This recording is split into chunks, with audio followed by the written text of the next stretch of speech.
Hey everybody, this is Eric, host of the Handgun Podcast, with another quick YouTube video. This is afterthoughts of the Glock Torture Test. I apologize, I've got a little bit of a cold, I sound terrible, but I wanted to get this out there real quick because this is stuff that was, kind of eating away at the back of my head. First couple quick thoughts. First, thank you Glock for building such an outstanding pistol. That it was able to stand up to all that abuse and that it still shoots without having been cleaned is an absolute testament. I want to stress, this was a fresh out-of-the-box pistol. There was no dealer sampling. There was nothing done to it. It wasn't even washed or gone over before I shot the wolf through it.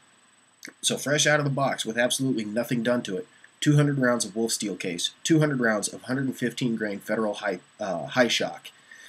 Then we dragged it behind the truck, and I went through an entire magazine after we quit rolling video. I mean, this gun is tough. So Glock, kudos. And this is definitely my self-defense gun of choice now. Now, I love my 1911. Don't get me wrong. It's got just this emotional pull on me.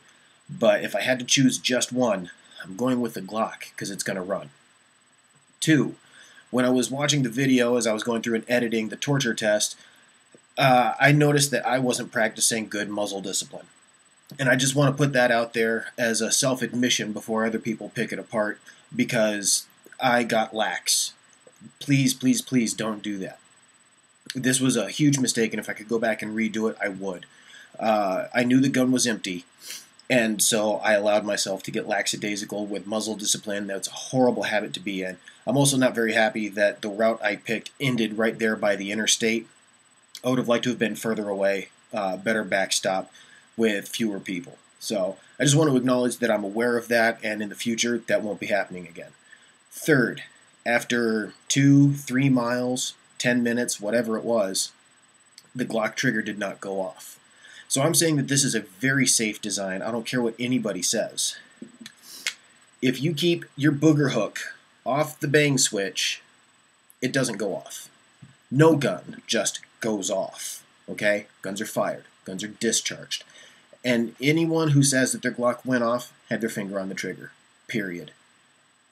So with that said, let me just throw out one quick little plea to some of the older shooters. I know Smith & Wesson makes a great product. I know the 1911 is a great gun. That's what I typically carry.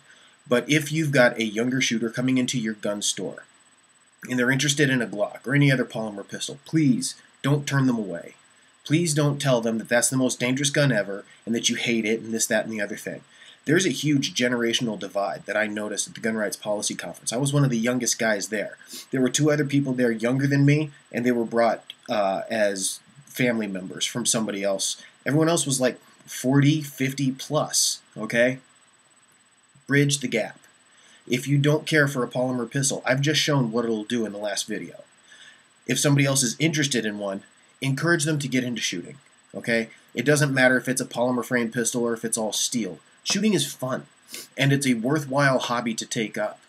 And as long as we can focus on that, I think we'll all get along a whole lot better. Thanks for watching.